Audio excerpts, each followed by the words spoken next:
अरे गौतम की बहू कहाँ मर गई? चाय नाश्ता देगी हम बूढ़ों को कि वो भी नसीब नहीं होगा। अपनी सास की चीख सुनकर रसोई में चाय बना रही नेहा घबरा जाती है। आराम से नेहा, ऐसे तो ये गर्मा गर्म चाय तुम पर ही गिर जाएगी। घबराओ मत, ये तो इस घर में रोज का है। नई बहू के सामने 4 दिन अच्छे से रहते हैं, फिर असली रंग दिखा देते हैं। तू जल्दी से चाय लेकर जा, वरना तेरी खैर नहीं। नेहा फौरन चाय लेकर अपने सास ससुर के साथ अपने पति और जेठ को भी देती है। ये कोई चाय है भला? 4 दिन तेरे साथ ढंग से क्या पेश आ गए? तू तो सर पर चढ़ गई हमारे। नहीं नहीं माँ जी, ऐसी कोई बात नहीं है। माँ से जुबान लड़ा रही हो तुम? हिम्मत कैसे हुई? माँ से माफी मांगो अभी क्या भी। मुझे माफ कर दीजिए माँ जी। अगर इस घर में सुख चैन से रहना है तो माँ जो कहती है उसे सुनो और चुपचाप ऐसा करो। शर्मा निवास में नेहा की नई नई शादी हुई थी। बेचारी नेहा ने ये सोचा भी नहीं था कि इतना अपनापन बिखेरने वाले उसके ससुराल के लोग असल में ऐसे होंगे। वो रसोई में जाकर फूट फूट कर रोने लगती है। रो रो कर अपना कलेजा क्यों जलाती है पगली? हम औरतों की तो यही किस्मत है। इस झांसे में फंसकर तो मैं भी इस घर में आ गई थी। सासू माँ ससुर जी इतनी अच्छी तरह मेरे घर रिश्ता लेकर आए थे। क्या कुछ नहीं चढ़ाया मुंह दिखाए में उन्होंने मुझे, पर मेहमानों की जाति सब वापस ले लिया। प्रिया नेहा को ये सब बता रही होती है कि वहाँ मनोरमा आ जाती है। तेरा काम मैं ही आऊंगी, तेरी जेठानी नहीं नेहा। याद रखना, कभी कोई जेठानी देवरानी की सगी नहीं हुई जो आज होगी। काम खत्म करके मेरे कमरे में आकर मुझसे मिल ले। तो नेहा रसोई का सारा काम निपटाकर अपनी सास के कमरे में जाती है, जहाँ उसकी ननद पहले से ही मौजूद थी। दीदी अब तो जाने वाली थी ना, आप अब तक यही है, आपकी ट्रेन छूट जाएगी। देख रही हो माँ, तुम्हारी बहू मुझे इस घर में देखना भी नहीं चाहती। नहीं नहीं दीदी, मुझे माफ कीजिए, मेरा वो मतलब नहीं था। अरे नेहा, सीमा तो तुझसे मजाक कर रही है। वैसे मैं क्या कह रही थी कि तेरी माँ के यहाँ से जो गहने लाई है ना तू, वो मुझे दे दे। तू कैसे संभाल के रख पाएगी? इधर उधर हो गया तो सोना खोना कितना बड़ा अपशगुन होता है, जानती है ना? इतना टेंशन कैसे ले पाएगी तू? पर माँ जी, चिंता क्यों करती है? जब भी जरूरत होगी मैं हूँ ना, जब भी पहनना हो मुझसे मांग लेना। नेहा अपने कमरे में तिजोरी से गहने निकालने के लिए जाती है। तभी उसके पीछे पीछे उसकी सास और ननद भी वहाँ आ जाते हैं और उसके हाथ से गहनों का बॉक्स ले लेते हैं। शादी के वक्त तो 4 सेट थे भाभी, तो अब 3 कैसे? कहीं आपके मायके वालों ने कोई झोल तो नहीं किया ना? नहीं नहीं दीदी, वो सेट मेरी नानी का है। 9 लखा हार बड़े मन से उन्होंने मुझे सौंपा था, वो मैंने तिजोरी से नहीं निकाला। आप बाकी सेट देख लीजिए ना। वो दिखाइए भाभी, जरा मैं भी तो देखूं आपकी नानी का 9 लखा हार। मैं उसे खा थोड़ी ना जाऊंगी भाभी। नेहा जैसे ही वो सेट निकालती है, सीमा उसे पहन लेती है। माँ, ये सेट मुझ पर कितना जच रहा है ना। मेरी देवर की शादी में यही पहनूंगी। अगर भाभी को एतराज ना हो तो। हाँ हाँ बेटा, तो जरूर पहन। नेहा को क्या ही शिकायत होगी, तू भी तो उसकी बहन जैसी है कि नहीं नेहा? जी जी माँ जी। मनोरमा अपनी बहू के सारे गहने ले लेती है और एक गहने का सेट अपनी बेटी को दे देती है। पर 4 दिन पहले दुल्हन बनी नेहा के पास ही कोई गहना नहीं बचता। कुछ देर बाद शाम के वक्त प्रमोद सभी नौकरों को बुलाता है। ये लो तुम लोगों के काम के पैसे, अब से यहाँ आने की कोई जरूरत नहीं है। हम लोग कहीं जा रहे हैं क्या बाबूजी, जो आप नौकरों को छुट्टी दे रहे हैं? तुम आ गई हो ना बहू, अब नौकरों का क्या काम? दिन भर आराम करोगी तो दिमाग में 10 बातें आएगी। आराम से रसोई संभालो, इतना बड़ा घर है, पहनने को कपड़े है, रसोई में खाना है, और क्या चाहिए तुम्हें? रात को नेहा और प्रिया मिलकर खाना बनाती हैं और सभी को परोसती हैं। इतनी भारी साड़ी पहनने की क्या जरूरत है नेहा तुम्हें? सारी साड़ियाँ खराब हो जाएगी। घर पर तुम्हें कोई देखने नहीं आ रहा, प्लेन सी साड़ी पहना करो ताकि काम में भी आसानी हो। पर मेरे पास कोई प्लेन साड़ी नहीं है जी। अच्छा कोई बात नहीं, मैं कल जाकर खरीद लूंगी। क्यों खरीद लूंगी? शादी में इतना खर्चा पहले ही हो चुका है। बिल्कुल नहीं, माँ की पुरानी साड़ियाँ ले लेना उनसे। इन लोगों का ना क्या बताऊं बाबूजी, इतना कुछ है पर कुछ ना कुछ घटा ही रहता है, सारा मूड बिगाड़ दिया। ये कहकर गुस्से में गौतम अपने कमरे में चला जाता है। जरा भी अकल है तुझमें? या सब माई के छोड़ आई? पति काम से थका हारा घर आया है, ये नहीं कि उसकी टेंशन कम करो। इनको तो अपने शौक पूरे करने हैं। ऐसा करते करते वो तुझसे दूर हो गया तो मुझसे मत कहना। बेचारी नेहा पूरी तरह फंस चुकी थी। अच्छे ससुराल के सपने संजोए बैठी नेहा को अपनी आंखों के सामने सब टूटता सा दिख रहा था। यूं तो मुझे किसी से कोई उम्मीद नहीं है, ये लोग तुझे बाहर भेजने की सोचेंगे भी नहीं। मैं सोच रही थी कि तेरे जेठ जी से बात करूं। तुम्हारी और गौतम की नई नई शादी हुई है, तुम लोग हनीमून पर हुआ, तुम्हारा भी मन अच्छा रहेगा। हो सकता है वहाँ गौतम तुम्हें समझने भी लगे। भाभी, नेहा प्रिया के गले लग जाती है। उसके पूरे ससुराल में एकमात्र प्रिया ही उसका सहारा थी। प्रिया सोने के वक्त अपने पति से कहती है, सुनिए जी, अब बुरा न माने तो एक बात कहनी थी। ऐसा कुछ मत कहना कि मेरा मूड खराब हो जाए। वो मैं कह रही थी कि अगर आप माँ जी से बात करें कि वो नेहा और गौतम को हनीमून पर भेजे तो। हम गए थे क्या हनीमून पर? ये सब नए नए चौंचले मत पालो तुम। वैसे भी मेरे भाई को ये सब पसंद नहीं है। आप इस बात को यहीं दबा दो, वरना माँ के गुस्से का सामना तुम्हें ही करना होगा। बेचारी प्रिया चुप हो जाती है। अपने अपने बिस्तर पर पड़ी हुई दोनों बहुएं अपनी किस्मत को कोसती। धीरे धीरे दिन बीतते जाते हैं और उनके ससुराल का माहौल और भी सख्त होता जाता है। एक सुबह रोज की तरह प्रिया और नेहा रसोई में काम कर रहे थे। तभी उनका छोटा देवर राघव वहां आता है। देवर जी, आप यहाँ क्यों आए? माँ जी ने देख लिया तो हमारी खैर नहीं। मुझे आप दोनों से बात करनी है भाभी। आप दोनों रसोई से बाहर आ ही कहाँ पाती है, इसलिए मैं ही अंदर आ गया। अब वो क्या है ना भाभी, मुझे एक लड़की पसंद है। तो भूल जाओ उस बेचारी को। देख रहा है ना हम दोनों की हालत। पहली बात तो माँ जी नहीं मानेंगी, और पैसा देखकर ये लोग मान भी गए तो शादी के बाद उस बेचारी की किस्मत फूट जाएगी, और ये अब हम होने नहीं देंगे।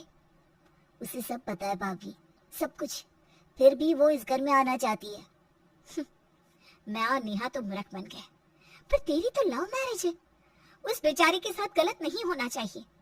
उसे भूल जा और उसे भी समझा कि ये घर नहीं, नरक है, नरक। अपनी भाभीयों की बात सुनकर राघव मुंह लटकाए बाहर आ जाता है। उसे देखकर गौरव कहता है, काम धाम तो करता नहीं है, इसलिए अपने भाभीयों के लहंगे का जो बना घूमता। कल से दुपट्टा ओढ़कर रसोई में ही बैठ जाना। न जाने कब मर्दानगी आएगी इसमें। मैं भाभीयों की मदद नहीं कर रहा था भैया, और कर भी दिया तो क्या, आपको भी करनी चाहिए। वो दोनों कोलू के बैल की तरह दिन भर काम करती है और आप लोगों को फर्क ही नहीं पड़ता। ज्यादा भाभीयों का चमचा मत बन। उन दोनों को क्या सुख सुविधाएं नहीं मिलती, सब तो है। पेट में रोटी हो तो बोली निकालना आसान है। रोटी, कपड़ा और मकान अर्जित करके दिखा, तब कुछ कहना, समझा? न जाने अपनी लुगाई लाएगा तो क्या करेगा। ऐसा कैसे ले आएगा? इस घर में मेरी मर्जी के बिना कुछ नहीं होता। लड़की 25 लाख लाएगी तो आएगी, वरना रहे अपने मायके में। वैसे इस लड़के के पैरों में बेड़ी डालने का समय आ गया है। मैं आज ही कुछ घरों में बात चलाता हूँ, वरना इसके जो लक्षण है यह तो हमारे मुंह पर कालिक पुतवा देगा। अपने पिता की बात सुनकर बेचारा राघव निराश हो जाता है और सीधा अपनी गर्लफ्रेंड ऋषु के पास जाता है और उसे सब कुछ बताता है। तुम क्यों निराश होते हो राघव, मैं हूं ना। उन्होंने जाना नहीं है कि ऋषु है कौन।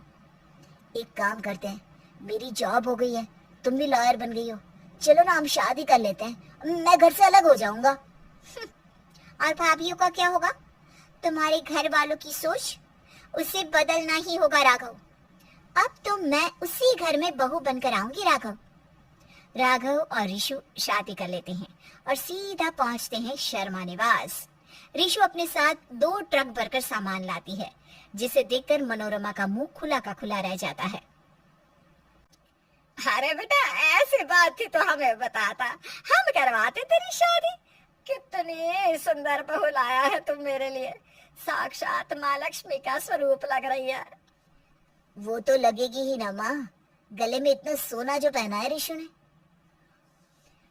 ऋषु, देख रही हो ना मनोरमा, कितना प्यारा नाम है बहू का। मैं तो जानता ही था कि राघव कुछ बड़ा जरूर करेगा। शादी करने से क्या बड़ा काम हो गया बाबूजी? कुछ कुछ नहीं बहू, आओ आओ अंदर आओ बहू, तुम्हारा ही घर है। रीशु राघव के साथ कमरे में चली जाती है। उसके पीछे मनोरमा सभी से कहती है, तुम दोनों ये क्या शक्ल बना रखी है तुम दोनों ने। रीशु को किसी बात की भनक नहीं लगनी चाहिए, और ये नौकरानियों से साड़ी बदल कर जाओ, नई भारी साड़ी पहन कर आओ, नई बहू को कुछ पता ना लगने पाए। और जी आप नौकरों को फोन करके बुला लीजिए, भाग कर आई है लड़की, उसके घर वाले भी पीछे पीछे आएंगे, लगना चाहिए ना कि अच्छा ससुराल है। कुछ ही घंटों में सभी मिलकर सारी तैयारी कर लेते हैं, पर रीशु वो तो सब कुछ पहले से ही जानती थी। वो कमरे से नाइट ड्रेस में हाथ में लैपटॉप लिए नीचे उतरती है और सोफे में बैठकर अपने लैपटॉप पर काम करते हुए राघव से कहती है, कॉफी लाना राघव। हाँ हाँ रीशु। ये देखकर फुसफुसाता हुआ प्रमोद मनोरमा से कहता है, ये क्या बुला लिया है राघव, ये तो हमारे सर पर चढ़कर रहेगी। अरे 4 दिन की बात है जी, फिर इस करोड़पति लड़की की सारी जायदाद अपने नाम करवा कर इसे लात मारकर फेंक देंगे, और राघव की शादी आपकी पसंद की लड़की से करवा देंगे। हमें कोई अफसर नहीं, एक नौकरानी चाहिए बस। अरे बहू, अभी तो शादी हुई है तुम्हारी, अभी भी काम करने लगोगी क्या? हाँ मम्मी जी, अगर शादी के बाद तुरंत लड़की काम करना शुरू कर सकती हैं, तो लड़कियां क्यों नहीं? वैसे तेरे माँ बाप तेरी खबर नहीं लेंगे क्या? वो लोग आ ही रहे हैं मम्मी जी, कुछ देर में पहुंचते होंगे। सीआईडी इंस्पेक्टर है, कभी देर से नहीं पहुंचते, ऑलवेज ऑन टाइम। ये बात सुनते ही मनोरमा डर से कांपने लगती है। हाँ, आप क्यों कांपने लगी मम्मी जी? जैसे कोई चोरी की हो आपने। क्यों भाभी? वैसे आप दोनों यहाँ आइए ना, मेरे साथ बैठिए, मैं आपको ना ऑफिस वर्क सिखाती हूँ, कंप्यूटर कैसे चलाती हैं, उस पर काम कैसे करती हैं। ये सब देखकर मनोरमा भागकर अपने बेटों के पास जाती है। अरे कैसे भी करके इस बला से जान छुड़ानी होगी बेटा। तभी दरवाजे पर दस्तक होती है। रीशु के पापा वहां आकर अपनी बेटी को गले लगाते हैं। शर्मा निवास के सभी लोग उनकी बड़ी आवभगत करते हैं। रात के वक्त बहुत अच्छा लगा जी आपसे मिलकर। वैसे तो बेटे के घर का तो पानी भी नहीं पीना चाहिए, पर मजबूरी में आपको खाना भी खाना पड़ गया। पर मैं ना अब आपको और पाप नहीं लगने दूंगी। आपके बेटे यहाँ खुश है, आप निश्चिंत रहिए। गौतम, इन्हें दरवाजे तक छोड़ा। नहीं नहीं समधन जी, मैं इन चीजों में बिल्कुल नहीं मानता। मैं तो कम से कम 1 महीना यहाँ रहूंगा। क्यों? मतलब 1 महीने और आपका काम? क्या 1 महीना भी एक बाप अपनी बेटी को नहीं दे सकता? अरे ये तो हम बुरा फंस गए। अगली सुबह अपनी बहुओं पर रोब दिखाने वाली मनोरमा खुद रसोई में नौकरों के साथ जाती है। माँ जी, मैं कुछ कर दूं? अरे मरवाएगी क्या हमें? तू जा कमरे में सोती रह। प्रिया, नेहा को तो विश्वास ही नहीं हो रहा था कि नाटक में ही सही वो अपने ससुराल का ऐसा रूप देख रही थी जिनका उन्होंने सपना देखा था। खाना लग गया है, सब आ जाओ। मान गए समधन जी आपको। अब मुझे विश्वास हो गया है कि मेरी बेटी को बहुत अच्छा ससुराल मिला है। चलता हूँ मैं अब। जैसे ही प्रमिल अपना सामान लेकर बाहर निकलता है, मनोरमा रीशु से कहती है, तू इस फोन का क्या करेगी? ला मुझे दे। अरे प्रिया, जा इस हीरोइन को साड़ी पहनाना सिखा दे, और तुम लोग भी कपड़े बदल लो, रसोई में काम भी तो करना है ना। मम्मी जी, ये आप क्या कह रही हैं? नौकरों को छुट्टी दे दीजिएगा जी, अब एक और नई नौकरानी आ गई है। तभी प्रमिल आ जाता है। ऐसा क्या? तो आपका नाटक सामने आ ही गया। अब बाबा नहीं, वो तो बहुओं के साथ ऐसा व्यवहार मम्मी जी। पुलिस दरवाजे पर ही खड़ी है, तैयार हो जाइए, आप सबको अंदर भी जाना है। नहीं रीशु, इन लोगों को माफ कर दे। हाँ रीशु, इन लोगों को माफ कर दे। इतना बुरा किया आप लोगों ने इनके साथ, फिर भी ये लोग आपको बचा रहे हैं। मेरे साथ यही होना चाहिए था, मैं बहुत गिर गई थी। हमारे पाप का घड़ा फूट गया मनोरमा। हम तो बस चाहते थे कि आप लोगों को अपनी गलती का एहसास हो जाए। ये सब मजाक है। प्रमिल अंकल ऋषु के पापा नहीं है और ना ही बाहर कोई पुलिस है। इस हादसे के बाद सभी को अपनी गलती का एहसास हो जाता है और फिर शर्मा निवास में कभी औरतों पर अत्याचार नहीं होता। ऋषु पूरे घर को नया रूप दे देती है।